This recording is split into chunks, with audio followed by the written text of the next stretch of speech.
Welcome to a brand new social confoes. I'm here with Diego. My name is Jean-luc, and Diego, it feels like it's been longer than a week. How come? Longer than a week? What do you mean? Yeah, it's for some reason for me it feels a little bit longer than a week. But before we introduce our guest, because we have a very interesting episode happening today. Tomorrow is 5/5, Mm-hmm. Today is May and 4th. yeah, and may the fourth be with you. So everybody who's a big Star Wars fan, congrats. But tomorrow is 5/5, and I'm actually a big Gary Vaynerchuk fan, but I don't have one Ethereum stashed up in my MetaMask or somewhere else. So I am kind of curious what's gonna happen tomorrow.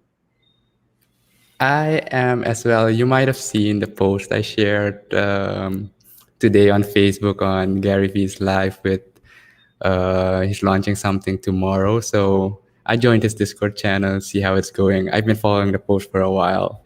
And yeah, I'm just, casually following it. I'm not sure what's going to happen yet, not sure how I'm going to respond yet, but yeah, Okay, so I'll be it's there. not a clear cut. You're there just in case it's like I want this, but it's not necessarily that you're gonna end up with a Gary V No, no, NFT tomorrow. it's Okay, just a feeling thing and see how it okay, develops. okay. I looked at what you have to have stashed up. I'm like, I'm out. I've put every bit of Ethereum I have is either on hold or I've put it uh, for NBA Top Shot, and I'm actually becoming a very big NBA Top Shot collector. And in 2 days, so not tomorrow, but actually on Thursday, I'm gonna get my first ever minted, never to be sold in packs NBA Top Shot moment.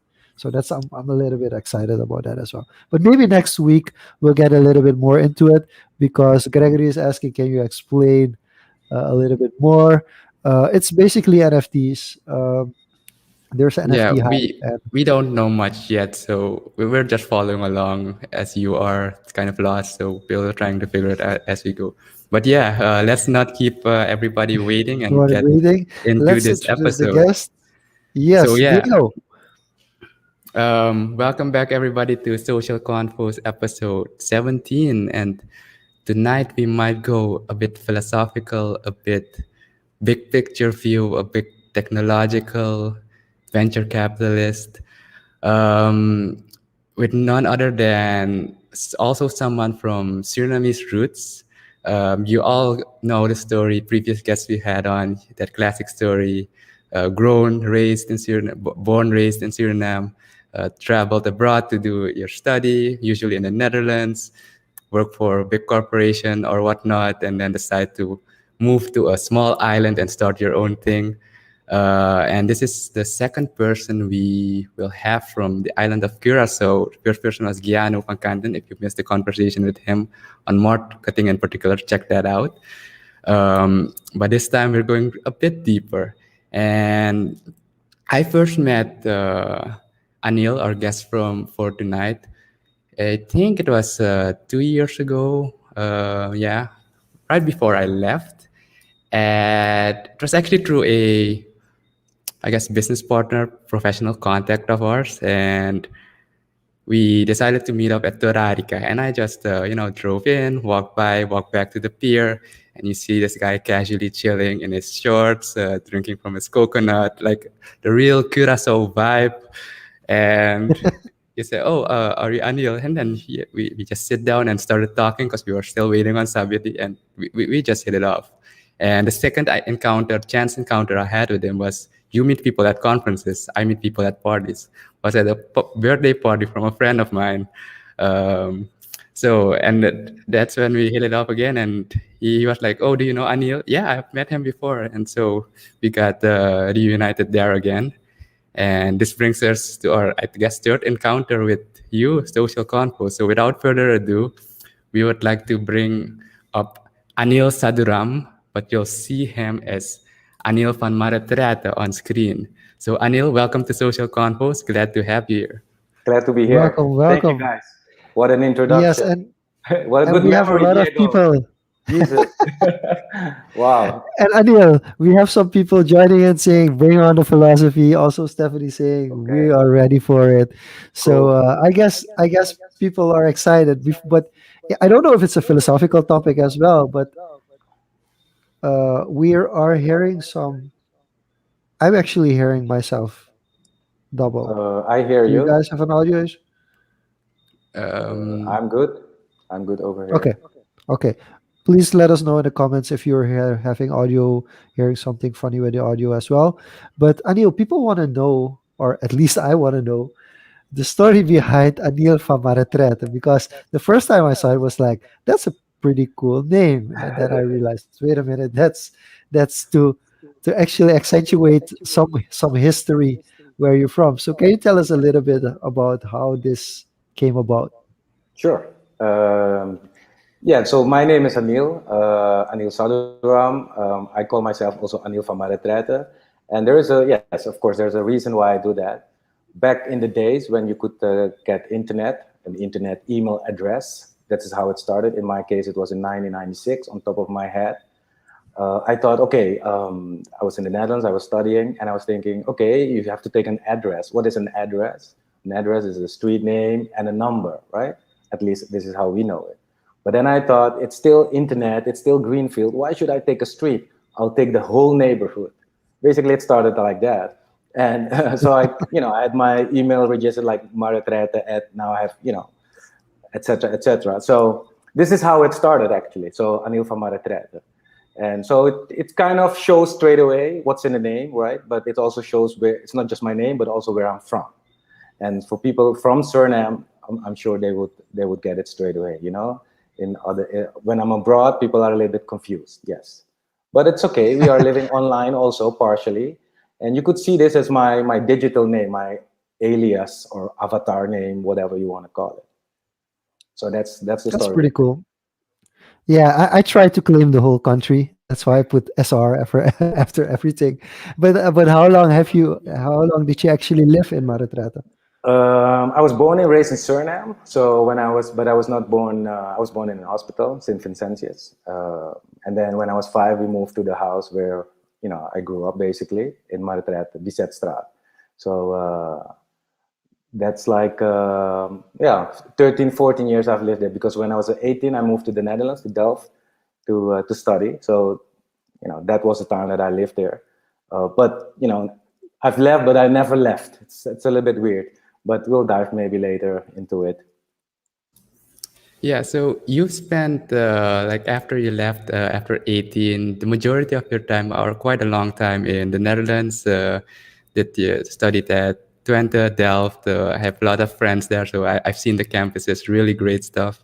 And then you ended up, I think, working for Oracle to another island, big corporation. So before we get to how you got that title and trademark Chief Philosophy Officer, what was the process going through those big corporations and eventually ending in the position you are right now, I Yeah. guess? Yeah. Okay. To answer that, great question. Actually, to answer that question, we have to go back to Suriname. When I was studying at the middelbare school, the secondary, how do you call it, high school. Um, so we had to make a choice. What are you going to do? And in Suriname, you don't have a lot of now you have more choices, but back then you didn't have that much choice. And so somehow my father was working at Ernst& Young. So he told me you can become an accountant. And I was like, I'm not going to do that. You don't want to do what and in my case, I didn't want to do the same. So I wanted to become many things, but ultimately I decided I want to become an engineer. So that's the Surinamese thing also, right? You guys I watched one of your previous podcasts, and then the choice that you had in the past was you had to study medical or law and engineering. Those 3 things actually were like the main things you could do. And for me, it was like, okay, so I'm in Suriname now. What am I gonna study, and why am I gonna study what I'm gonna study? So I thought if I'm gonna study after graduation, I want to find a job. So going to the corporate world actually. So that was the reason why you go to study. Also, it's not just for the intellectual, environment and learning, but also we had a goal, right? You come from Suriname, you go abroad, so you have a goal also, not just to go for your study, but also how that study would help you to find a good job later. That was the logic behind my thinking. Obviously, many of the logic later on, I learned it doesn't work like that. But I don't know if I'm answering your question properly, but actually in Suriname, I already have made my mind up that I will study and then I will go for a great job somewhere in the corporate world.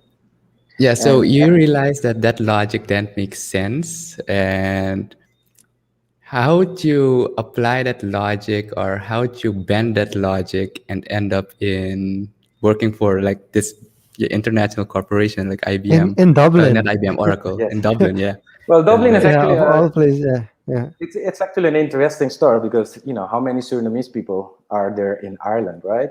So actually, Oracle was not my first corporate job. So when I graduated, 1 year before graduation, actually, you start to think where you're going to work. And I was studying physics and I was also studying philosophy. And with philosophy, you had the specialization in communication about science and technology. So I thought I'm going to do that because I didn't want to stay in the university. I was done with it. Also, by the way, after a few years, you're done with that environment. But so I applied for a job at Anderson Consulting, which is Accenture now. And so this was very, very interesting because they were like the first paperless office. They were promoting themselves like that. So I already graduated with physics. I still had to write my thesis for philosophy.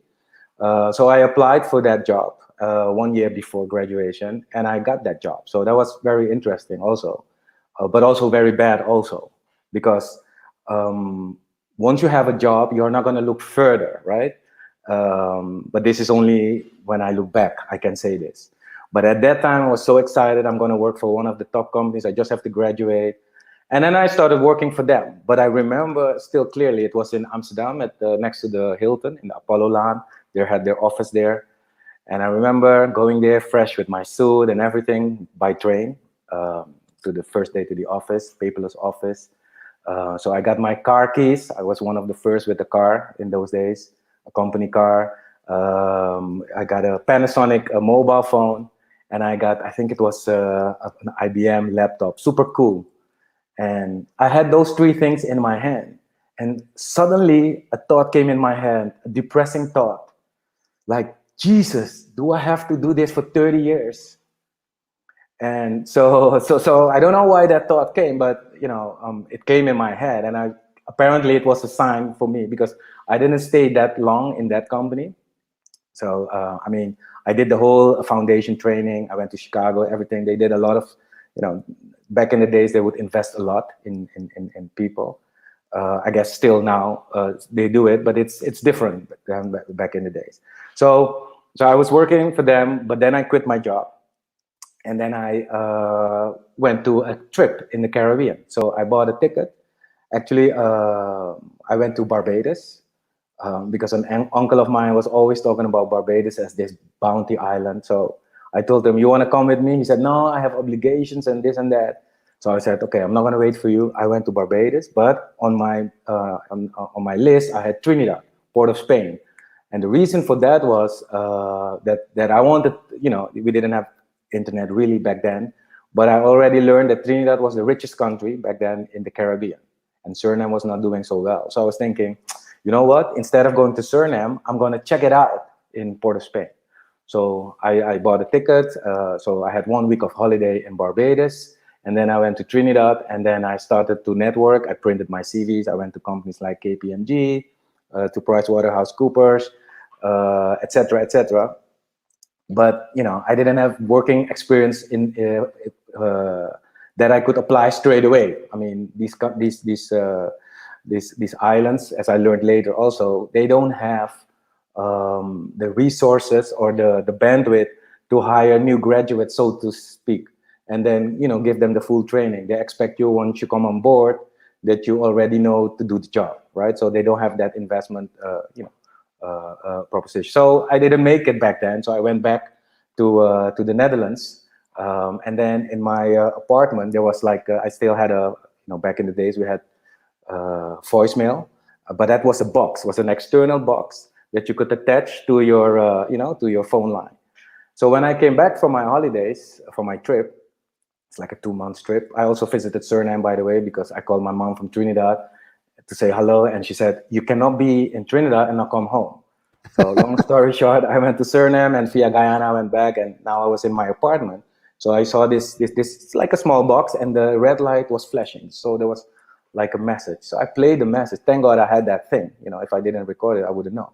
But there was this hiring manager from Oracle. I had conversations with him before, but they were taking the time to make a decision. So he left a message to tell me if I still wanted a job in Dublin. So I called him, and that's how I ended up in Dublin, actually, to make a long story short.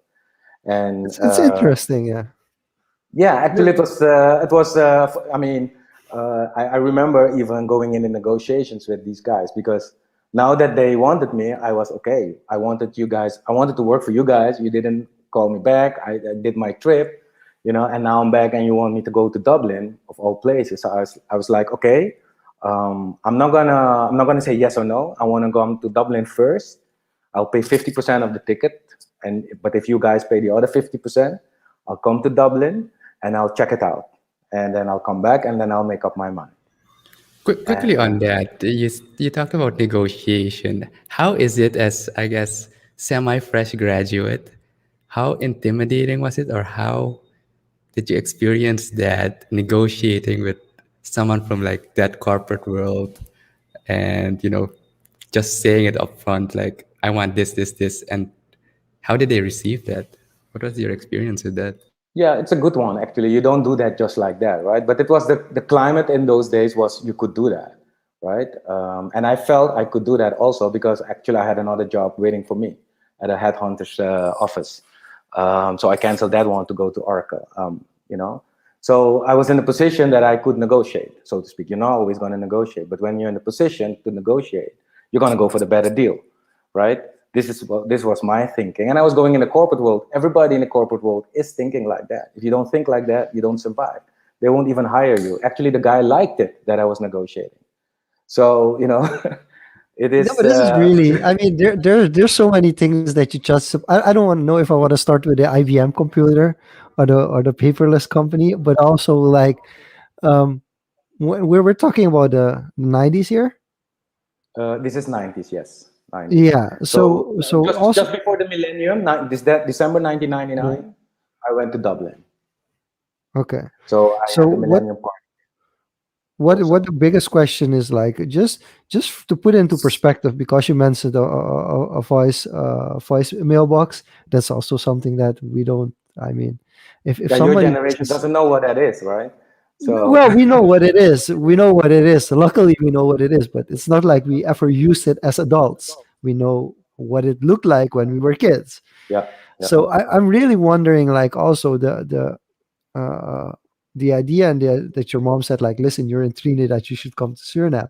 That's also something that, but just to understand, like, how revolutionary was the paperless company at the time, because I think at the time, I mean, we still use paper in Suriname. yes. Like, There is no for such for thing as a digital paper. transactions, we Yeah, actually, for digital transactions, still get approved on paper. So just for people to understand, yeah, like, what was the internet like in the 90s compared to all those social networks that we have yeah. here now? Yeah. Well, in the 90s, the internet was mainly for the universities, right? Before that, before the internet went mainstream, it was just for the military. It was called the ARPANET. And then it came to the university. So when I was studying, we already had bits of pieces of the internet, but it was not really like it is right now. It was just a collection of a lot of computers, but select computers. But when I started to work, you already would have like browsers. You had Alta Vista, Yahoo.com, those kind of companies were coming up. This was pre-Google, before Google, BG, I should say. And so Anderson was a very, innovative company. Actually, they were one of the first that started to use technology, the computer, into the enterprise. So the idea of the paperless office was also a little bit of a hype, a marketing term, because there is no such thing as a paperless office. Let me tell you that, but the idea was that we would use more. We didn't use the word digital, or we used the word electronic communication. So like electronic music, right? So so let's say you would join a company like that. I have to go a little bit back in time, but for instance, you were not allowed to go to the office because it was like a global office with and the Dutch office that was in Amsterdam, where I was based. It's like we had like 1,000 employees at those in those days, and but there were like only 200 working spots in the building. So the idea is that you do not come to the office. The idea is that you go to the client, right? And do all the communication electronically. If you need to check something, let's say you are doing a project for an energy company, electricity company, for instance, and you have a new challenge there, that what you would do, you would go in the database of the company. Then we had a knowledge management network. It was in Lotus Notes. I remember that still. It was really old school. And Lotus Notes, wow. yes, Yeah. IBM stuff. Yeah, super unpractical to use, but okay, it was what we had. But it was extensive in the sense that you would find all the cases internationally for all the energy companies. So if you would come on board and you had to do a project, you didn't have to start completely from scratch. So you would have the repository, the knowledge repository, what we have now, like the internet, right? Where you could go and find your material to build your case on. So we would be working like that. And like I said, you were not allowed to go to the office. So you had to make an appointment first. You had to schedule a desk. You couldn't leave pictures on your desk neither, right? So it was like very innovative for those days. It And was very flex working. Like it's now flex work. Flex spaces are very popular. It was we were it like was just ahead of his time, actually. Yes. So when people say we have to work now from home or location independent, I'm like, yes, sure, you should do that. You should have done that 20 years ago also. But okay.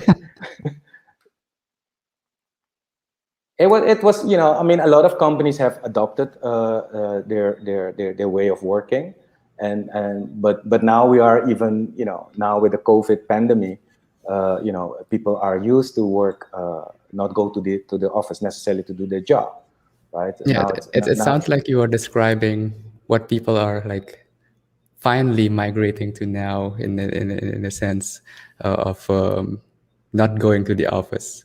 Yeah, And I mean, kind of now you got to make appointments to go to the office most of the yes, places. yeah, we were ahead of the curve, but it's like with everything, right? If you guys are marketeers also, or at least Jean-luc, what I've understood. So you have the 5% early, the innovators, the early adopters, and now the rest is following. You could see it like that. I've always been in digital transformation, also at Oracle and later on.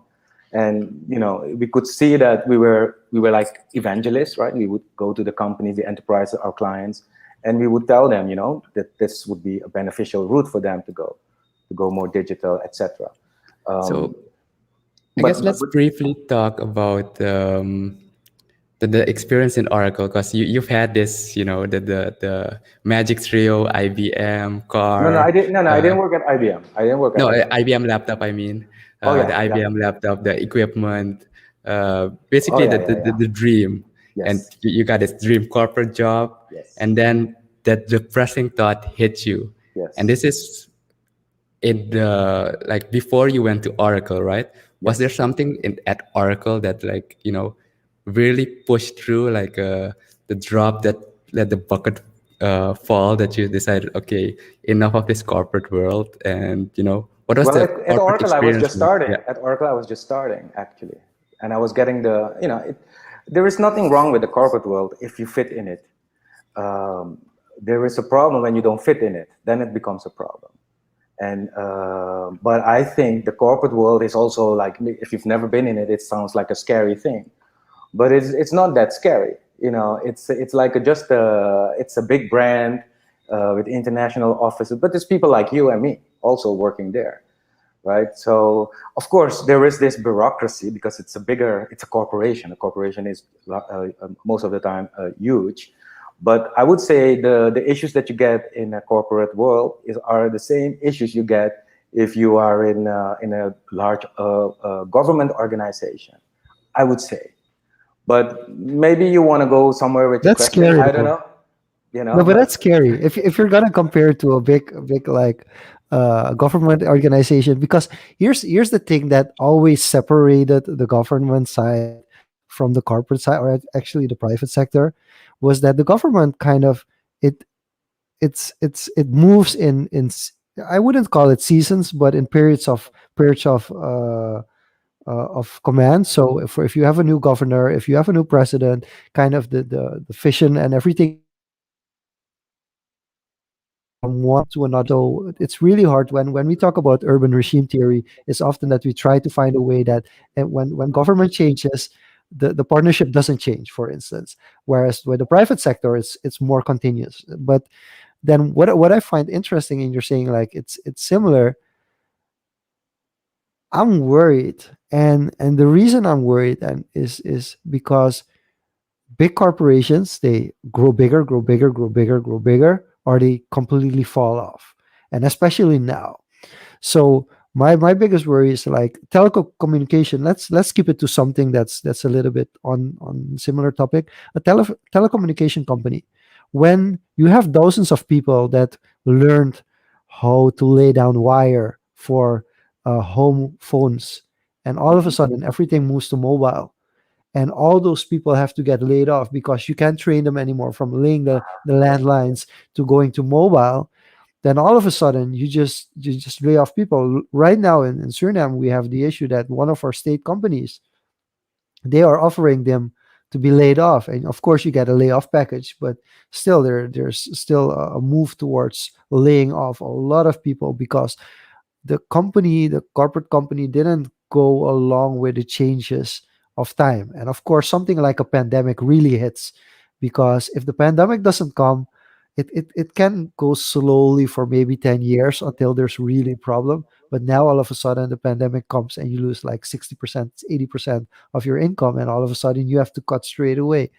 So how have you noticed, like, because companies like Oracle still around, have you noticed a difference in approach from companies like big corporate companies that immediately shifted when they realized that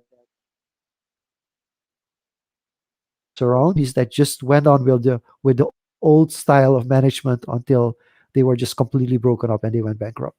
so the last drop was the last piece was gone. What was the last sentence that you said? Can you repeat that? So the difference between companies like corporate companies that they adjust during time, and companies that just keep doing the old management style until everything breaks off and they just go bankrupt. Yeah. Okay. So it's a complicated question. I realize that to answer. So let me say this. There is corporates and corporates, right? Not all corporations are the same. In my case, I've worked for the high tech corporations, and what you see with the high tech corporations is they are growing more and more, right? This is their world. And with the COVID, this was also, they have benefited from the COVID also. So I guess there's two types of corporates: the ones that are like modern, innovative, high tech, and there is this classical bureaucracy corporation that are maybe doing other services but nothing to do with technology. So they use technology for their own job also, but they are not in the business of technology. So those are the companies in general that are the ones that are at risk, if I understand your question correctly. So they are the ones, because innovation technology is related to innovation. So it's more in our DNA. I would say our, because I've come from that industry. It's more in our DNA to keep changing. For me, if I hear the issue that you're being laid off because we're going from copper to fiber or to wireless, for me that's normal. We know this. This happens all the time. and a company is there to make profit, right? While the government should also somehow be profitable, but they have a different, they don't have a business model. So the corporate world has a business model, and they have to be profitable, otherwise they will die. So this change that is coming constantly means that also the humans will have to change. You either lay them off if you can't retrain them, I would say, or you would lay them off because you have no other choice. To be profitable, you do that. So there's no judgment call there, but those are rational decisions that you have to take. But it's a valid one. I mean, if you look at if you go 10 years in time and you look at the top 10 corporations of the world, you could list them. And then you could check now which companies are now still there, right? This is also a way of looking at it. And then you could see the trends, what happened. Then you could say, okay, this happened in the market. That's why these companies, made that shift. I mean, 10 years ago, there wouldn't be Amazon, Apple, etc. They wouldn't be that high. There would be more oil companies, probably in the top 3 list, billion-dollar companies. And now these technology companies are, pushing those companies away because data is like what they say, the new oil, right? Yeah, So I've it, noticed the it, it same really, thing. so it really depends. I mean, your question is a good question, but it's not something that I would be able to, address easily.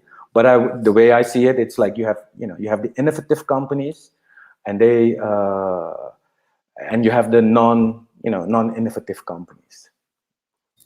Yeah, the top companies in the chart in the past 20 years have all shifted from, I think the only one still non-tech is Saudi Aramco, but that's just because there's huge piles of oil in that Yes. area. But the rest of them are like majority tech companies. Yes. Um, What happens with the corporations, actually, what we say, this is the Silicon Valley thing, that we say that the big companies, they get fat and lazy. Actually, this is what Sean maybe is, referring to. Yeah, So yeah. Fat they and get lazy. Yeah, complacent, fat and lazy, right? yeah. Because they have so much money, and they feel, this happened also to Nokia, by the way. It They also comes in quite easily. I think that's also no problem because when you have the legacy, when you have the brand already that you're a top level brand, then the clients come in quite easily. yes, They don't judge whether or not the products and the services that you're providing and the deals are valid or not. It's just yes, like, oh, we've done this before, so this is quality. We're paying for it, and that's it. exactly, And that just all of a sudden there's this big shift, a big change comes, and then they're not prepared for it. exactly. Well, part of them, of course. Well, this is the whole thing about the technology companies, is that they are disrupting the market, right? So they're taking over the market. I mean, you guys were talking about the NFTs, right, and cryptos, etc. That's also technology, but it's like in a new dimension, even. So it's super abstract even for people, even that people that are digital savvy or already in that world. That is already like a specialization. So can you imagine people that are not in the technology industry, how they keep up? They you know can't. they can't. So that's why this is the opportunity for the startups. So I wouldn't go to a corporate necessarily anymore if I would be graduating right now. My story is a different story. I grew up in another time. And back in our days, we had these management traineeships that you wanted to apply for, and if you would get a management traineeship, you were one of the few. You were a lucky one. It was a hard race, right? But And now, quickly on that, what is the problem? Because we had the discussion. Sorry that I interrupted you, but we no, had no, this discussion also with companies like Biliton and Suralco that came to Suriname, where when like 20, 30 years ago, when you came into those companies as like a rookie, you just graduated university and you came in, the training level, that the training that you would get and they would provide was high end. You would get like all these international level, top of the line training sessions. yeah, Either you would be flown out, or you would find a way to actually get those top level trainings. And I'm trying to figure out, is that there's no more budget for it, which I would find weird? Is it because the people that's supposed to train, there's no training curriculum for the new tech just yet? What's the reason that 20 years ago, 30 years ago, if you came into the big corporate yeah, organizations, especially also in Suriname, you would have all these international training programs, and now a really select group of companies still does that. yes. Very good one. I don't know what's the reason. I think people stopped investing in people. We go more for technology and profit. I think that's maybe one part of it. But there are still companies that do a lot of invest a lot in human capital building. Uh, your point is valid. So for me, it was more interesting to work for a corporation because the first year, 2-3 years, they invest so much in training. At Anderson, I got a lot of training. I mean, I was flown completely to Chicago, right? I think what they spent on me was like maybe $50,000 on the training, not just for that training. And then when I moved to Oracle, I did the calculation. I mean, of course, if you would buy it yourself, probably you would get it cheaper, but everything was corporate rate. So I think Oracle invested maybe like another $50,000 to $100,000 in me, just in one person, right? It sounds ridiculous, but they did that. And the model in the past was also different. Think about this. You mentioned Billiton and Sir Alco. The paradigm in the past was, the assumption was, you would graduate, you would work for a company, and you would work there 30 years. That's why I got depressed, because I was also thinking, do I have to do this 30 years? But it turns out that's no longer the case. Nobody that I know works 30 years, 40 years until they go with pension. So that was a different time. It was also a different paradigm. So I guess those companies would also expect you to stay longer with them. That's why they would invest. I wouldn't invest, you wouldn't invest in someone neither, if they leave within 2 months after the training, right, that you invest or paid for them. So I think the assumptions and the world has changed, of course. Yeah, to repackage that, you took the word right out of my mouth. The assumption is that, yeah, people are really like trying many things. It's not more about security and There is the no security. management. Yeah. There is no job security. This is the illusion that we all adored, but there is no safety. Yeah, and even What you management see, and change management changed that perspective on how people interact with that. So yeah. I think that makes valid sense. And to quickly go through the comments from what we just discussed, two highlights from Greg: if you can't keep adding value, you lose the game. And he adds to that, when companies are too big to fail, companies should fail as they become lazy and shouldn't be saved from failure by the government. And this is something we see a lot. A lot of the airlines, especially around the world, have been bailed out by the governments.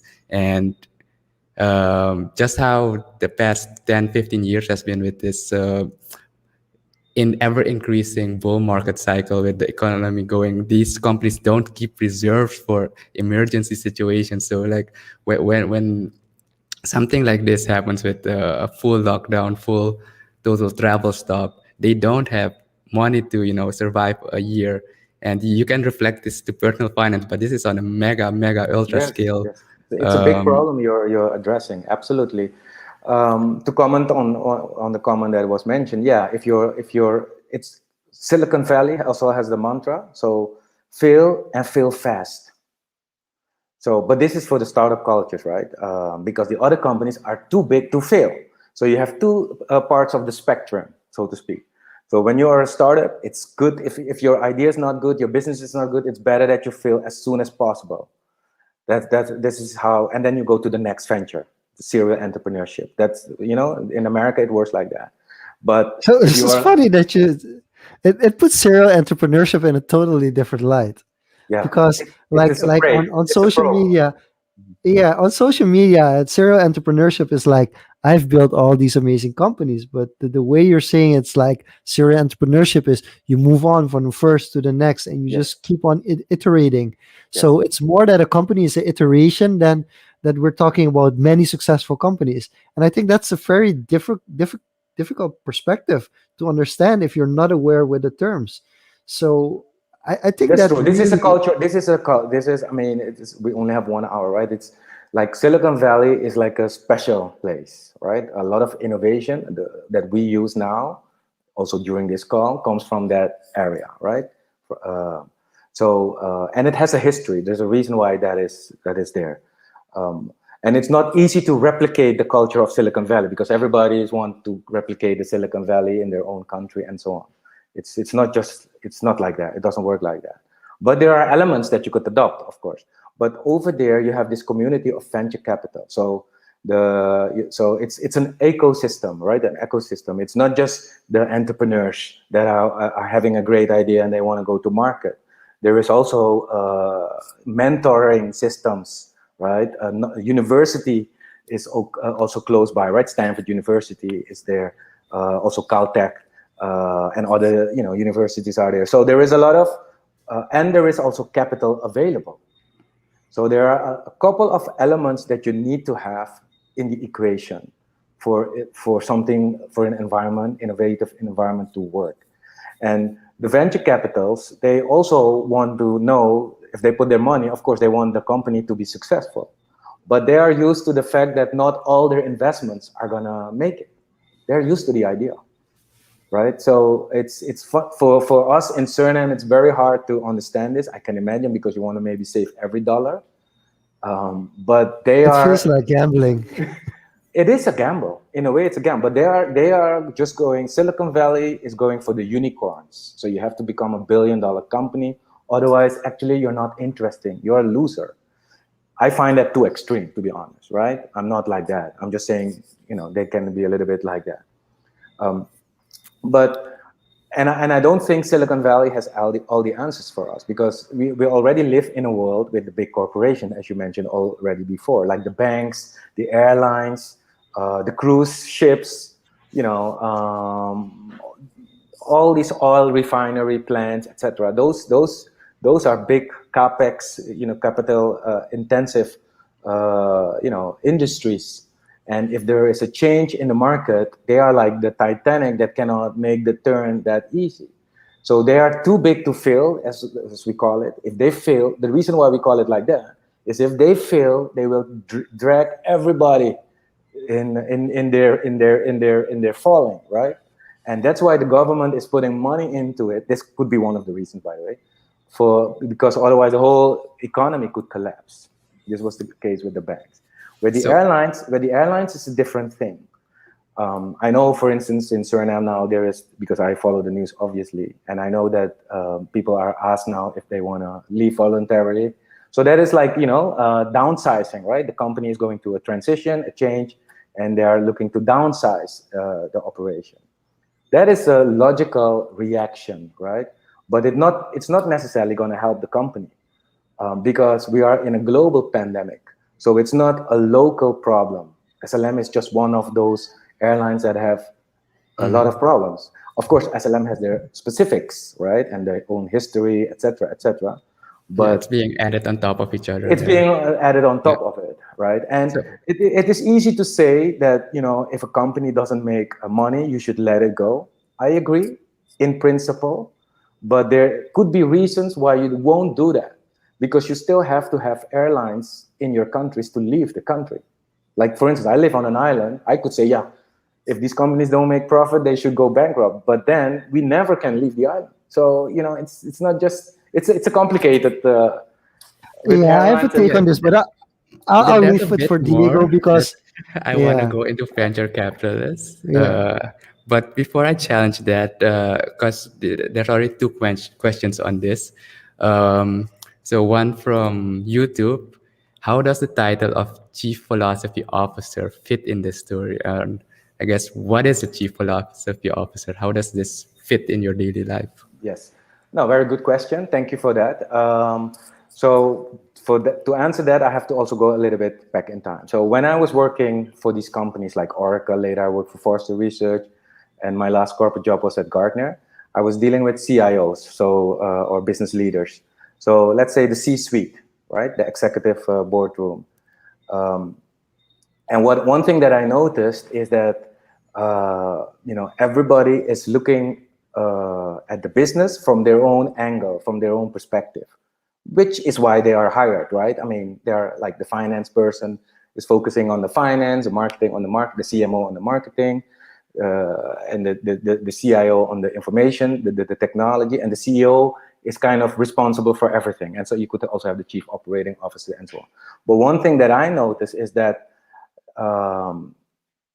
this is where the chief philosophy officer comes into play. The way I see it, it's somebody that has that is able to look at an issue as a challenge, as a problem, at a challenge, a business challenge, from multiple angles. So like a multidisciplinary approach, kind of. And to be honest, a lot of business decisions are biased decisions, right? And I think that's when I started to think about, the role of a chief philosophy officer is to not having the answers necessarily, but asking the right question in the boardroom with the other C-level people, to kind of make them, understand the bigger picture of why they are doing what they are doing. So not just the how question, how we have to address a specific market, but why, because philosophy is about the why, right? The why question. And why I call it chief philosophy officer and not just corporate philosopher is because I wanted to let it fall in the realm of the chief, because everybody's like a chief pincher, right? Chief CXO, we would call it. So that's how I came up with it. I think the question maybe Did you is also, trademark it? Because was there not something else like that? Because you also got the name chief philosopher philosopher .com. So oh yeah, I'm yeah. Well, surprised that nobody else did that. So yeah. So, well, somebody has to be the first, right? So most yeah. probably, I'm like Carlsberg. You know Carlsberg, the beer brand. They said probably the best beer in the world. Probably is the right word in this sentence, right? Because they're not sure, and it's marketing. But in my case, probably, I'm the first chief philosophy officer, or somebody that started to call himself or herself like that. And the reason why I know that is because when I came up with that term, I think it was in 2005, I Googled it. There was no hits on it, and the .com was available. So, that's why I decided I'm gonna trademark that and use it as a differentiator also for myself going to the market. So because it's a conversation starter, right? If I have a presentation somewhere and I give my or I meet somebody and I give my business card and they see chief philosophy officer, of course they will also want to know what that is. So How does Diego, this I have go? to ask you this. I have Yes. to ask you this. Did you trademark Creative Explorer? No. Oh. No. Oh, you're Uh, asking I, Diego. Sorry. I, I, I, Yeah, I it's did it's not. it's a few people. I think I know three people in Suriname who have used Creative Explorer as their title, and it's kind of something similar. But we never, and that's I think also the patenting and the copywriting. I think that's something you have to come up with because of Yes. course there Intellectual have been property. other. You're gonna look. Yeah, NFT. yeah. NFT is the same thing. It's all about non-tangibles, right? So It's funny, but the value is there, and the same thing. So philosophy is also like that. I mean, also when I was working at Oracle, when I go back, I remember I had to sell like databases, and I never heard about a database before, right? So my mentor was explaining me this is something like a software thing. You put something in it, and I was thinking, okay, but when does it get full? It would never get full. They said, no, you can keep putting stuff in it. And I was like, and remember, I didn't study business anything. So I studied philosophy and physics. So I'm there in that environment. And I'm thinking, okay, so you put something in the box, in the database, and it never gets full. It keeps expanding. I was thinking, all right, it's like the expanding universe, right? Het uitdijend heelal, as we would say in Dutch, right? So so this was my first kind of thinking like, okay, how can I use like physics or philosophy into the business world for a better understanding? First for myself, and later to translate the complex information and try to present it, for a bigger audience that they can also kind of grasp the bigger picture ideas. I really So believe that that's where magic happens when you get someone from a totally opposite field, quote unquote opposite field, and throw them in that, and how they interpret that. Like you said with the database thing, it's really interesting to see how that developed and shaped you in the way you're thinking and came up with the chief philosophy officer idea in this corporate world where nobody was asking these questions, looking at it at these perspectives. And I can see now how that shaped you into going into that direction. yeah, I mean, some of my colleagues thought I was going too far with it, right? But I just wanted to understand what I was doing. I couldn't sell it, the data. I couldn't sell the Oracle products if I wouldn't understand it, right? And mind you, I was back then. I was one of the most successful sales. I have to say, not to brag, but it's because I took the time to understand also what I was doing, right? I didn't just wanted to sell a product just like that. I really want to understand something that is, yeah, I can't help it. You know, if I'm interested in something, I want to know all the ins and outs of it. Yeah, People And also talk underestimate about it it. with others. No, people underestimate it. Let me give this to from a marketing perspective. Um, People underestimate this when it comes to outsourcing. Like for instance, when you outsource part of your company to another company, and the other company that you outsource it to is really good at their craft, but they don't have a grasp of what your company is about and why the products are important, you can't properly outsource it No, because they don't understand the culture, they don't understand the whole philosophy behind the yes, company. So I they agree. might be great at marketing your company, but they don't understand your why of your company, and then it fails. And Yes, this is something we really struggle with because people outsource to us, and we really have to find a project manager that fits that company to make sure that if we try to communicate as part of that company, that we have somebody in our company that actually understands the vision and the philosophy behind our clients and what they want to achieve. yes. And I'm talking about outsourcing. That's even a step further, but No, it that's a very happens good within the point. This, company this as is one well. of the reasons why outsourcing didn't work in many cases because of the cultural gaps, and also the I don't know the I don't know the English word, but the betrokkenheid. Maybe you guys can translate for me. You have to be involved deeply into what you are doing, right? And you have to have passion for what you're doing, also, right? We would say, um, but yeah, I guess some people just, other people just were thinking about, I can sell something and I can make money with it. But I'm just saying this was my, you know, this is how I was looking at it. But it's a great point. I mean, you can't. By the way, you also have B2B, so business to business versus B2C, which is also different, right? In a B2B, you want to invest a little bit more time both into your own product, but obviously more time in understanding your customer, your business customer. Uh, and so you need to invest in the relationship. It's not a transactional sale. It's not just in one go you have a deal there, right? So there are certain steps that you have to go through before you can come up with the signature of the client, with the buy-in of the client. I see this again that it boils down to relationship and philosophy, understanding people, but also organization to an extent is core to this part. Yeah, And you don't need the greatest, the best technically to get results, to get no. buy-in. You just need that involvement, that understanding. Yeah, And you have to be able to ask the right questions. This is where philosophy comes in, actually.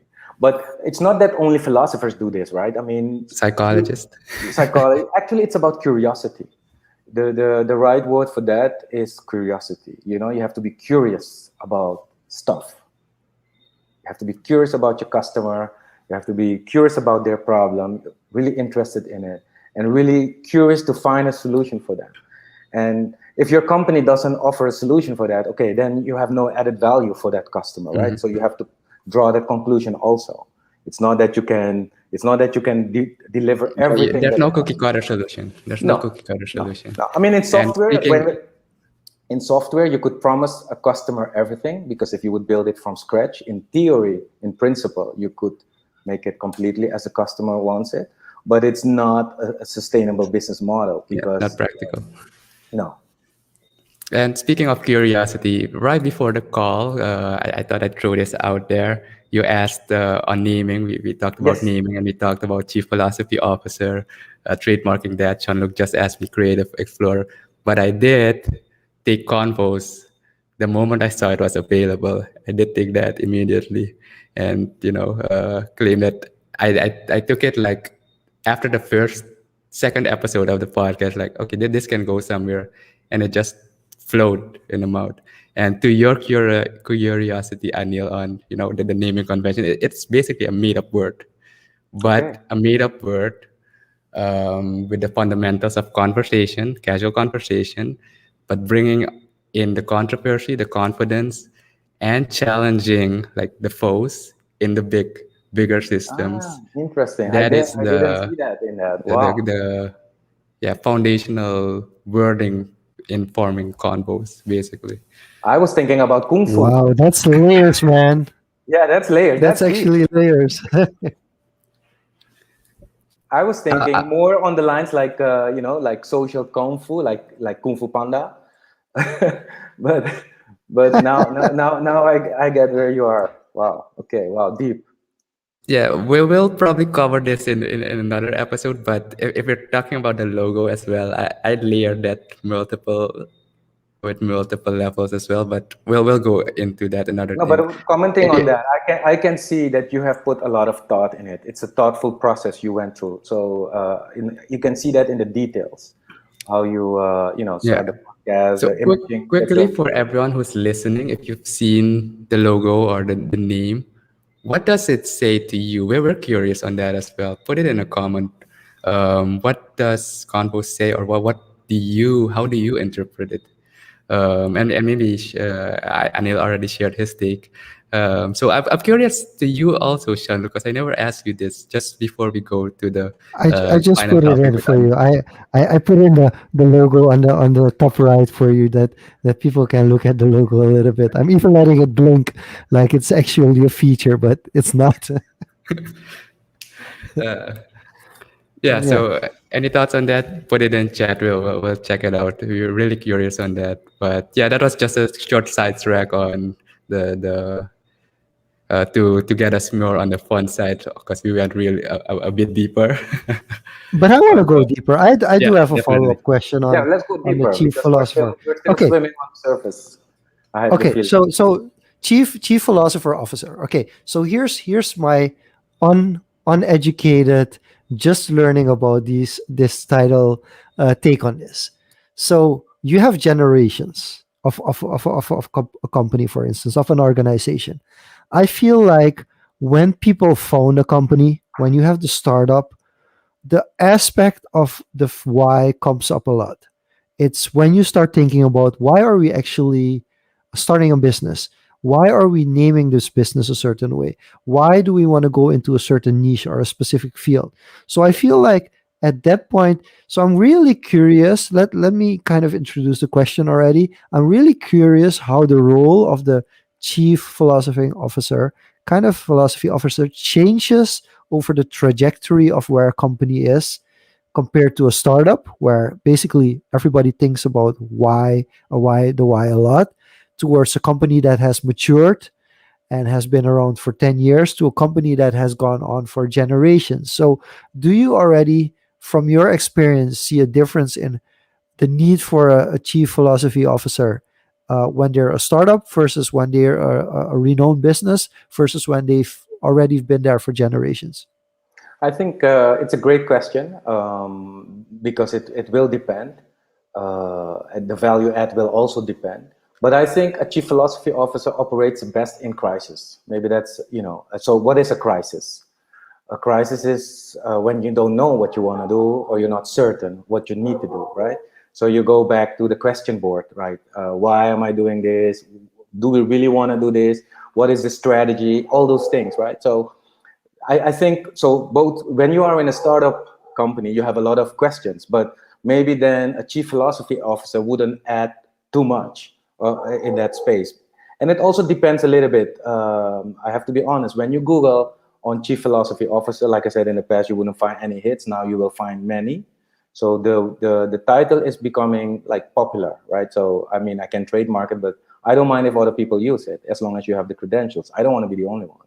But what I wanted to say is like what you would find if you would Google, you would see mostly that people are talking about like ethics. So that the philosopher comes at at a table when there's these questions about ethics. Like for instance, we have this AI, artificial intelligence coming up. What kind of ethical questions do we need to address? Moving forward. I find that a limited way of looking at it because, like I said before, the way I see, a chief philosophy officer operating is somebody that is also going for the bigger picture, right? So you have to build a vision of where you want to go. For instance, if I can take the topic of smart cities, for instance, that's like, it's something that we are talking about for 10 years. Like the big corporations came with that concept.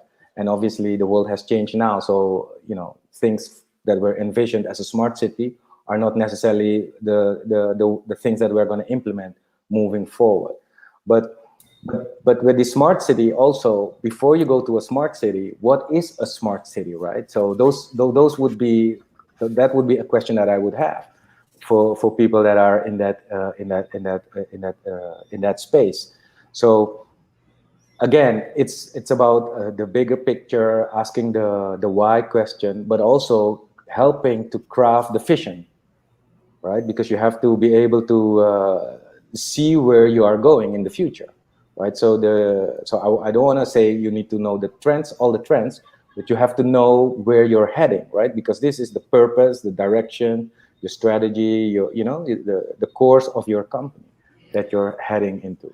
So yeah, You I see the chief philosophy officer as somebody that is really, helping the organization, or if it's a government body or a country, to see the things from a vision point of view, the bigger picture, and not necessarily the details. I mean, the devil is in the details. I know that, and of course, a philosopher also can go into the details. But I think in a corporate world, and that's why I call it chief philosophy officer and not just a philosopher in a company, is somebody that will be a strategic person that will help craft the vision with of the organization moving forward, and also helping you with the softer things like the purpose, the right way to mm, communicate it, but not just the ethics, because this is, I find it, that is like putting the philosopher in the box of the ethics. I think that is, maybe some people are great in that, but I think that is a limited scope.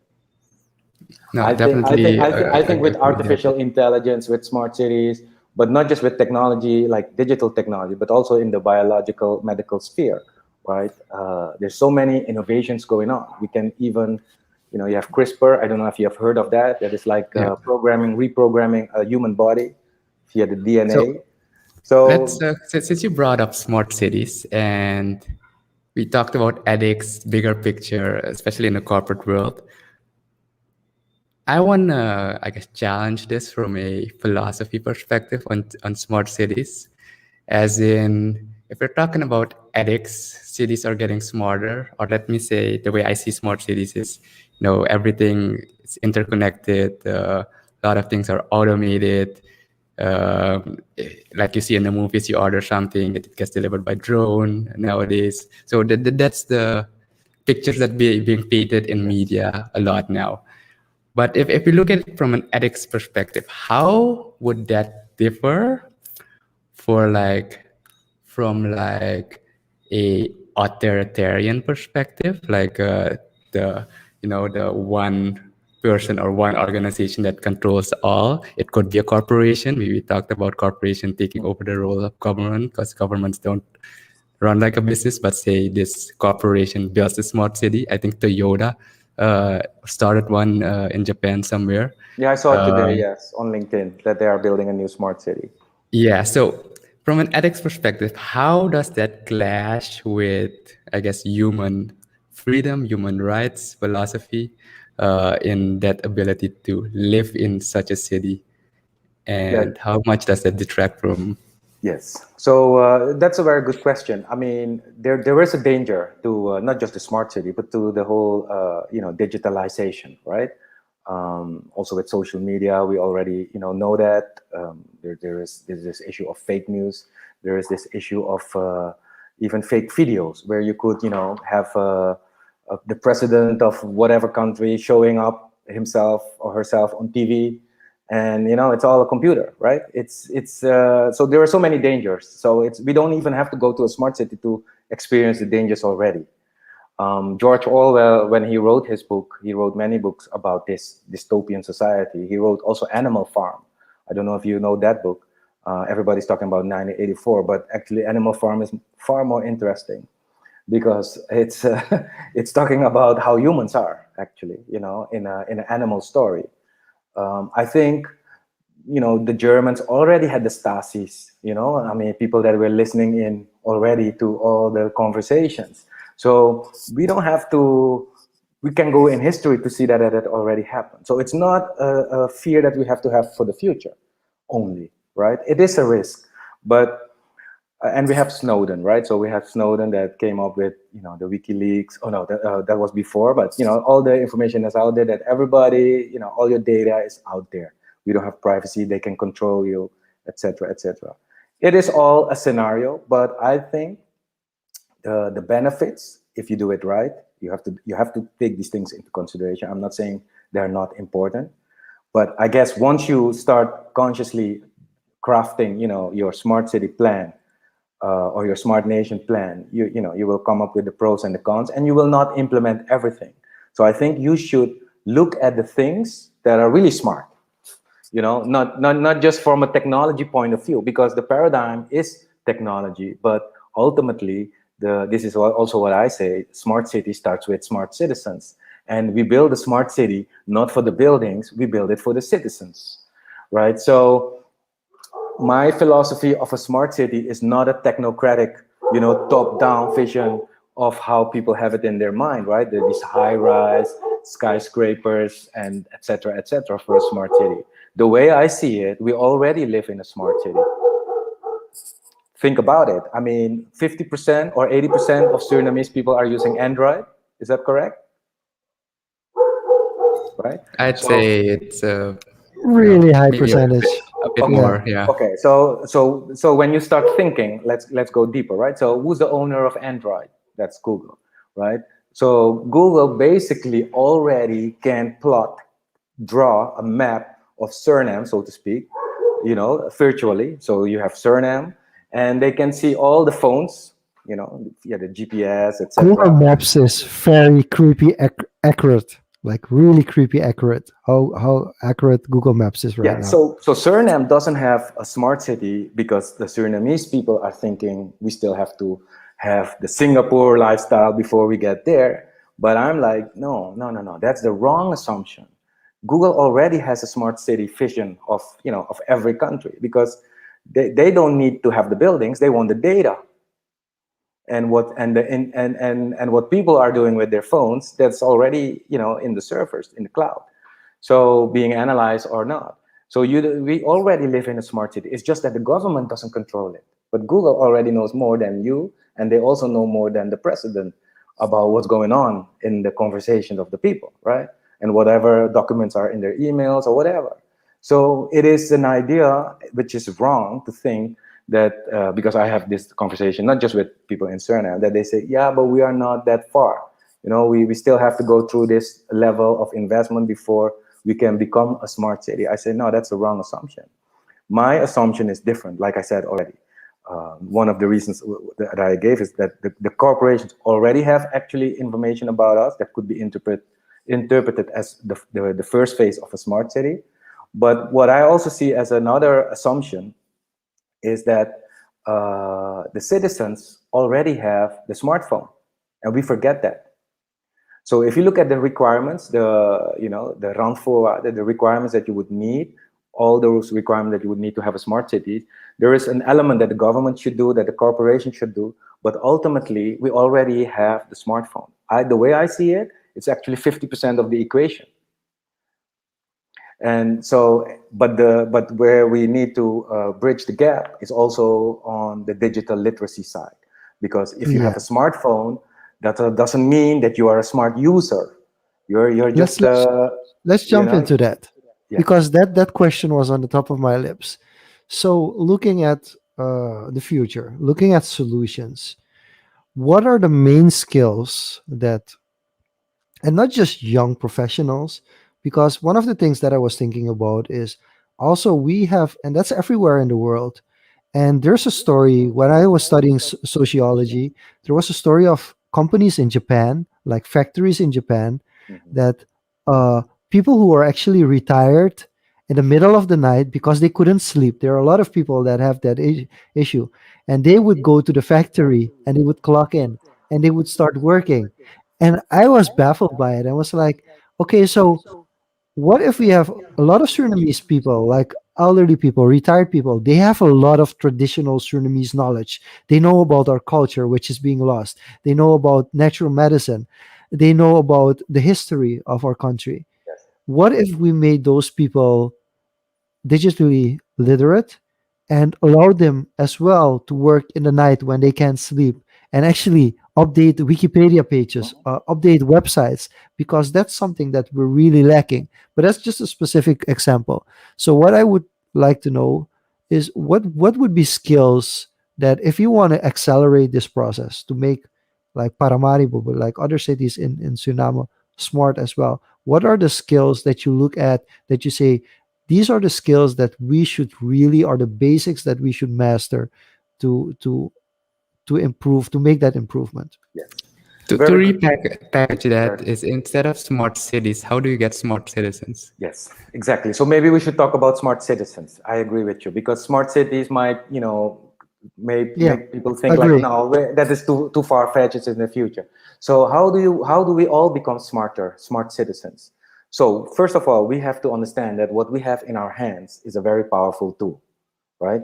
We paid a lot of money for it, some people more than others, but it's a very expensive tool. And mind you, they send people to the moon if it, with a computer with less capabilities than your smartphone. Actually, your smartphone has more capabilities than the IBM mainframes back in the days. So it's very powerful. And the most features that we use are just WhatsApping and Facebooking, social media.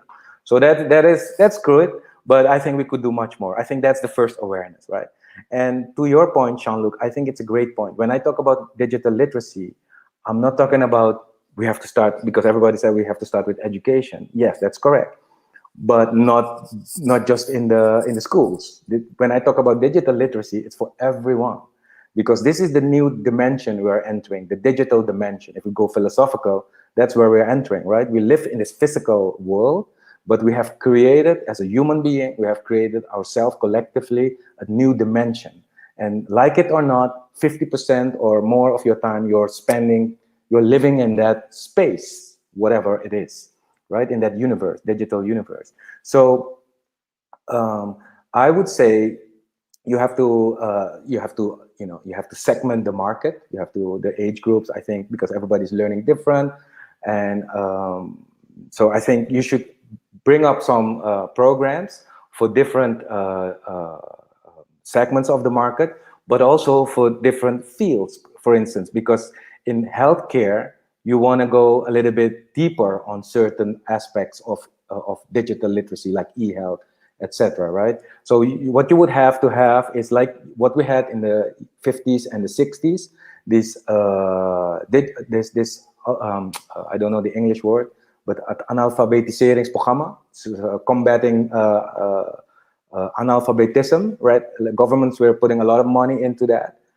We should do the same, but now with digital literacy. So basically, we have to understand what artificial intelligence is. We have to understand what the C from the cloud, the D from data, like the new alphabet. And of course, I can say it easily like this, but you have to have it in a structured way. You have to have a structured program, a nationwide campaign, a nationwide program to roll this out, because this is how we're going to educate ourselves, adopting a new mindset, a smart mindset, for to So enter the new I'm world. a little bit not worried about this, but I think I'm more of a organic kind of growth for this than a structured growth, because where I'm really worried is, and I think it might connect somewhat to the training processes we were discussing for the big corporations. Um, you have to find the right lecturers, the right people to teach, but also figure out what are the right skills. Because what True. I see a lot is I meet in my field a lot of 50, 60 year olds who really they fully grasp the technological change, but they can't grasp the practical side of it. So What they do you mean? fully understand. Give me an example. Because my mom, I gave her a tablet a few Yeah, years ago. She couldn't yeah. work with the laptop of my dad.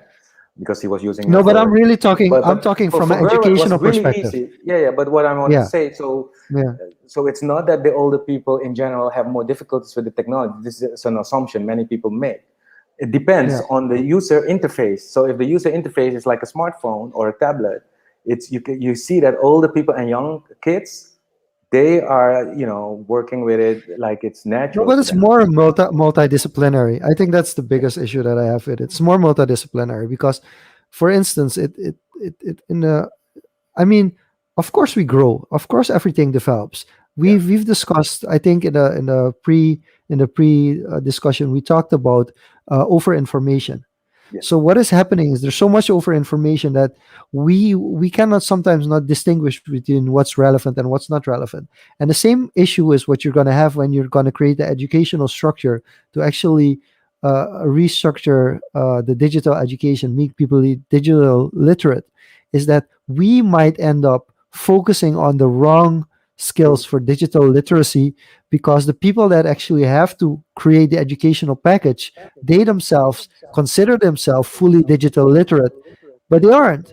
And the No, you're right. biggest You're. I see your the point now. I see biggest your. Okay. the, the biggest issue that we have is that um, like we discussed with cryptocurrency, like even somebody who's head into cryptocurrency, who kind of understands the fundamentals of blockchain technology, can sometimes I can't understand a lot of the things developers are doing on different blockchains.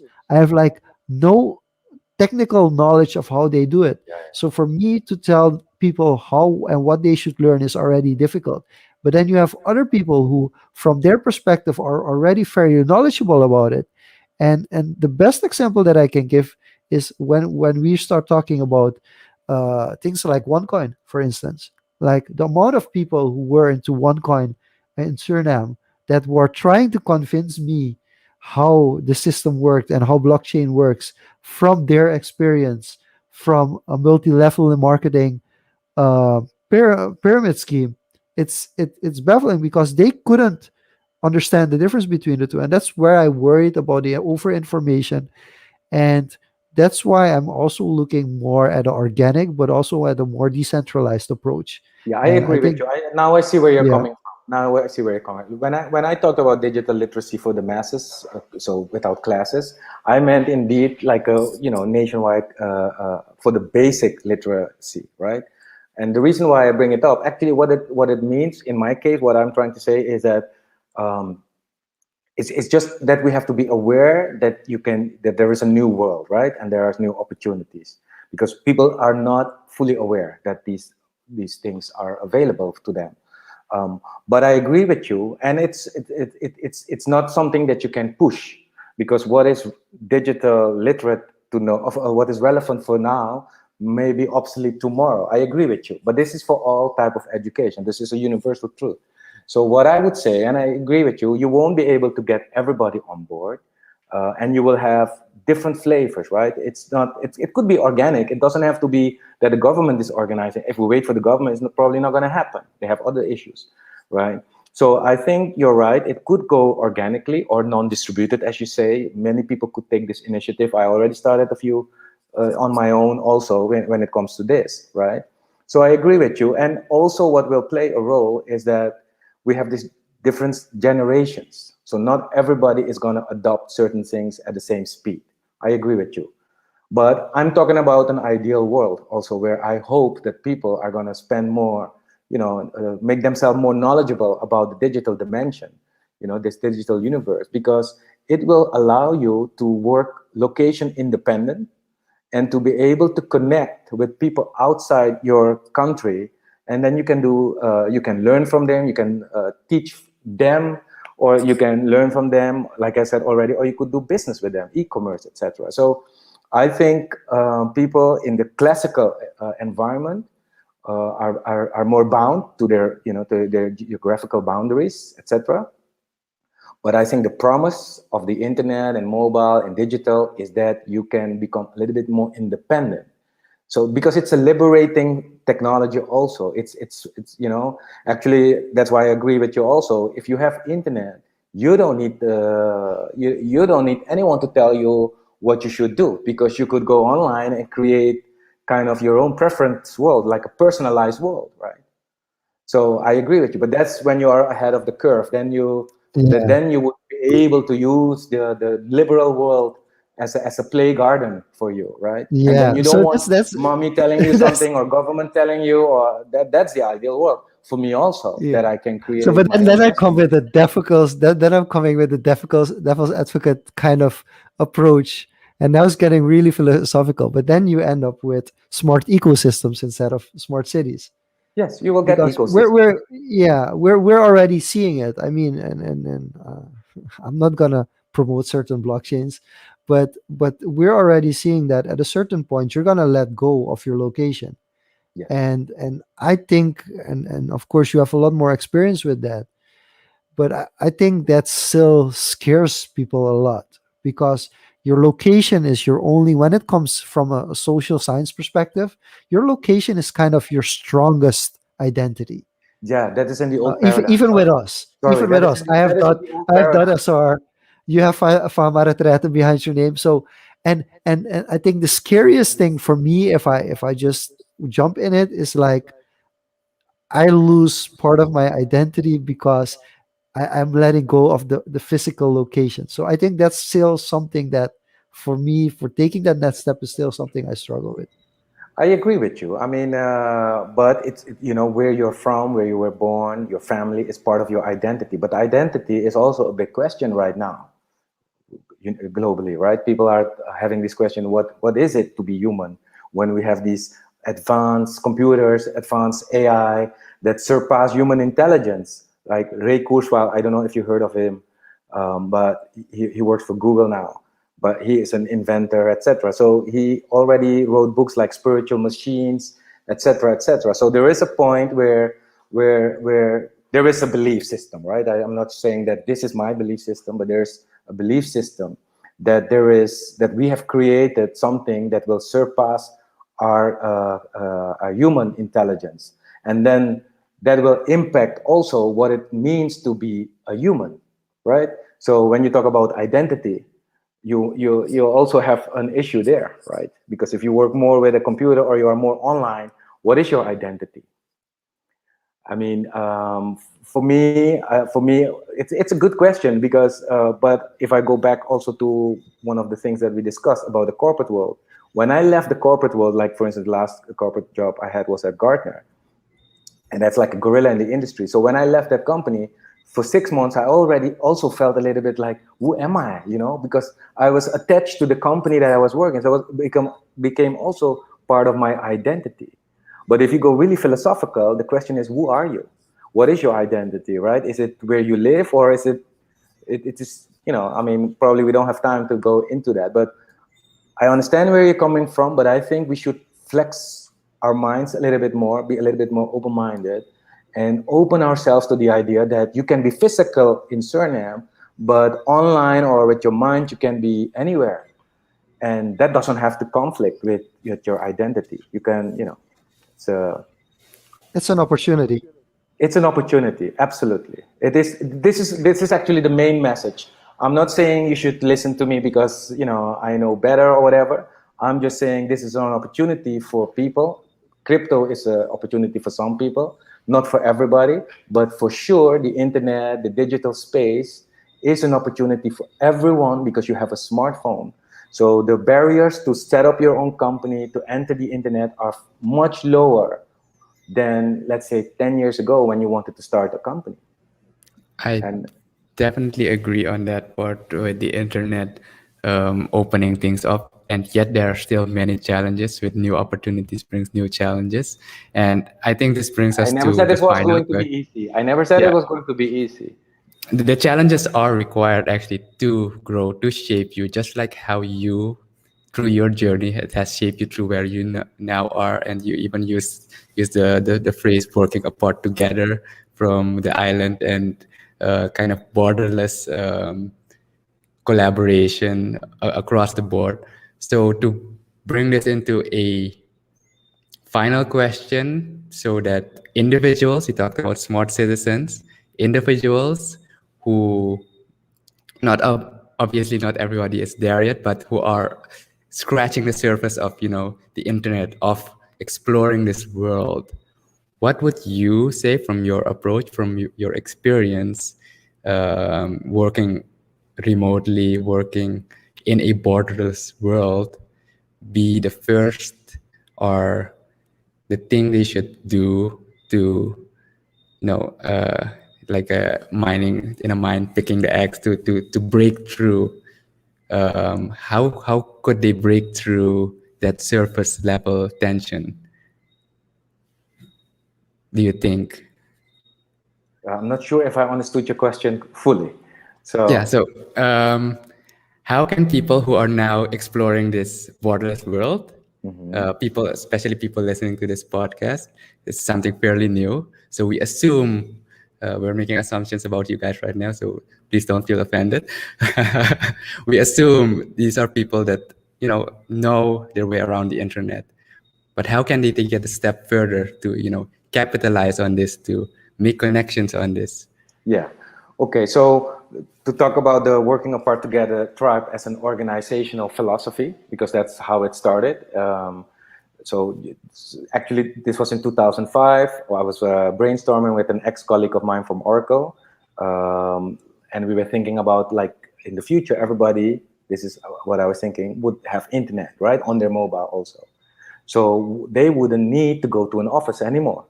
I mean, what we are doing right now, right? 2021. But I'm talking about 2005. So we were thinking, like, okay, we don't need to go to the office.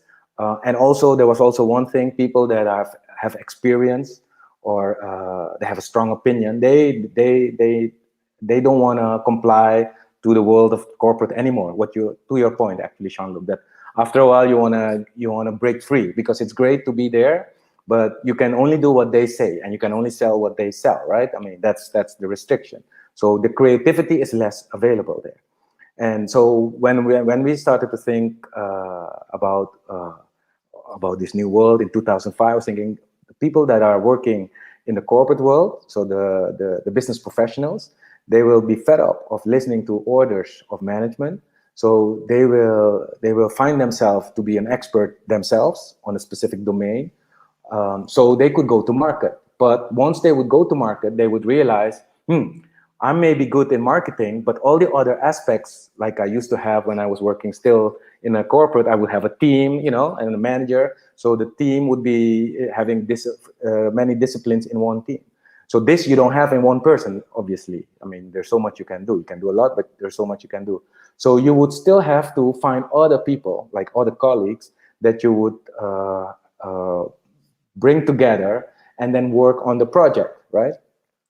So we started to brainstorm, and that's how the name Working Apart Together came. It was like, what is a business equivalent of a let relationship? So a living apart together, right? People know this, right? So I was thinking, okay, that is like a what relationship? Like a working apart together. But then you don't have the what doesn't sound, so I put another T. So it became like Watt, like James Watt, right? The unit for power. And so that's how we came up with the idea of working apart together tribes. So in corporations, you have teams, and in smaller worlds, you have tribes, right? And you can create your own tribe. So this is the answer to you, Diego. So let's say you are somebody in Suriname, and you are, looking for ways to work apart together, right? Or to work together. If you are geographically bound, traditionally you're going to look for friends or people that you network with locally, and then start your company. Right? So you are not working apart together, you're working together. Now you have the internet, you can network online via LinkedIn, and you know what? You have your own maybe social media where you make connections, and then you find like-minded people somewhere else on the planet, right? And then you realize that you two, or you three, four, five, whatever, are also a tribe. And you could also, in that world, together build a value proposition and pitch it to a client and deliver it to the client. And then once it's done, you go your own way again. So you have much more flexibility, much more freedom, and you don't have the fixed costs that you would have in a traditional business model. If you're, let's say you are a company, you have your workers or your employees, and all the specialists, but there's no projects like now maybe, and then you still have to pay them, right? So in the working apart together tribe model, everybody is independent, has their own company, but they realize that on their own, they're on their own, and they cannot fix a job. So they need to find the complementary skills to make it like they would be in a big corporate, but they are not. They're more flexible, more agile, more internationally spread, and more technology savvy, so they can deliver, faster, more competitive than the traditional corporation. So I think it is an opportunity for people that think like, I cannot find anybody in my country or in my regional space, but I can find them online. This is an opportunity, I would say already, that you could become part of a tribe that is international and not geographically bound. And I think that is a way to explore. This is how I've been working also since I came from the Netherlands to Curacao. I could also have moved to Suriname, but I felt I don't need to be in Suriname. I can be on an island, because this is why I wanted to test what it is to live on an island with a laptop just like that, like in the brochures, right? And it is possible, I can tell you. It's not easy, but it is possible. And I have networked with people all over the world. I have worked with companies from all over the world, and we have done a project also in Suriname where when we had to come together, we all took a plane and we were together. But we don't always have to be together. We don't always have to be in the same place. And 2021, 2020, 2021, and 2022, we will see that the experience that I had and other people that already had this experience will become kind of the new practices, for most people. So we will have to experiment a little bit with it. We will fail also there, and some people will be successful. But I think this is one way of moving forward. And it will broaden your horizon, because you mentioned your identity. Of course, I feel Surinamese, but I live in Curacao. That didn't break me from feeling Surinamese, right? I mean, I love Curacao as much as I love Suriname, but Suriname will always be special because I was born there. Mi kumbate beri drape. That is something you will have. But if I would think like, no, I have to go straight away after graduation to Suriname and, like a pure nationalist and so on and so on, I would have missed also many other opportunities for my personal life, but also opportunities to connect with other people that had skills and knowledge that I didn't have, and that I could also bring that to Suriname, because it was not available in Suriname. So I don't know in if this answers. short, yeah, in short, it's actually connecting, finding, building a tribe. And it's funny, Jean-luc, that we talked about philosophy here, and in previous episode, it all came down. A lot of the conversations ended with tribes or going to tribes in one sense or another. Yes. So it's My really last interesting to see. keynotes, my last 2 years of keynotes on the social media conference Suriname ended up with tribes. Well, I So was it not is. there, but yeah, but if you are in a tribe, you are better off. So and look, you have to think about the tribes. It is closer to our human being, right? Because when you are in a corporation, they dehumanize you a little bit. That is true. You can be less. You have to leave a little bit of yourself at home when you enter the corporate world. And when you are in a tribe, actually, the reason why you are in a tribe is because you are valued for who you are, because of your specific skills. So you can be whoever you are, right? And that, because you are complementary, people know your expertise, and they value you for that. And that is a much better feeling, a rewarding feeling, than when you would give your talents, to a more, let's say, an environment where you don't have a tribe, but you have a team. I mean, there's nothing wrong with teams, but I think a tribe, I'm also a little bit like, like the warriors, right? The tribe of the warriors. So, not, it's like you're going after something. That's also the meaning of a tribe, right? Yeah, no, awesome. I think that is a great place to end the episode. But I guess final things. What can people expect from you? How can people connect with you? And Theo asks, "Cheers, Anil. When are we grabbing a parvo again?" That's a good one. As soon as we can fly again, so that's why we need airlines, to keep the airlift and the lines open. Then I'm absolutely happy to have a beer. or you should come over here. Then we have a Polar if you want. And yeah, so final thoughts. What can people expect from you? And Oh yeah, yeah. how can they connect with you, Yeah, you can with find your me tribe? on via Anil van Maretraite on Facebook or Anil Sadhoeram on LinkedIn. So feel free to connect with me. Let's open the conversation. I'm sure if you have questions, I'm a very approachable person. So it's people that already know me. So feel free to shoot me an email or connect with me. I mean, and then we take the conversation from there. I mean, there's a lot of things that we didn't cover in the conversation, but like I said, once you connect, you have specific questions for your organization or just you want to talk, just shoot me an invite. Happy to connect. Awesome. We'll put all those connecting information for Anil in the description, in the show notes. Also, check out chiefphilosophyofficer.com. Yes. Really cool that you got that, trademark that. So, really awesome. Check that out to find out more Yeah. about Anil. And with that being said, this episode will be released on Saturday on all the podcasting platforms, audio versions. Um, if you guys see any glitches on the website in the next week or two, we're experimenting with a few things. So bear in mind, and we appreciate any feedback if you see anything that's wrong. So shoot us a message as well on that. But with that being said, Jean-luc, last word, and then you can roll us out. Yeah, of course. I wanted to say it so many times, so I'm so happy that Joel put in the Hive plug. There are so many things that were discussed here which relate directly to the Hive ecosystem. I'm not gonna plug it fully, but this Saturday we will have a Hive digital meetup. So if you're interested in learning decentralization and decentralized social media and decentralized ecosystems, definitely hit us up, Yes, and we'll have a I can say yes continuation on already. it. And guys, this was a fun episode. Anil, thank you so much. Everybody in the comments and everybody that watched live or is listening to it, to us, thank you so much for listening. This was Anil. This was Diego. This was Jean-Luc. This was Social Confoes.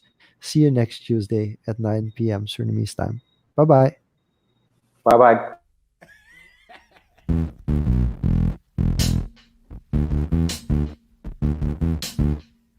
bye.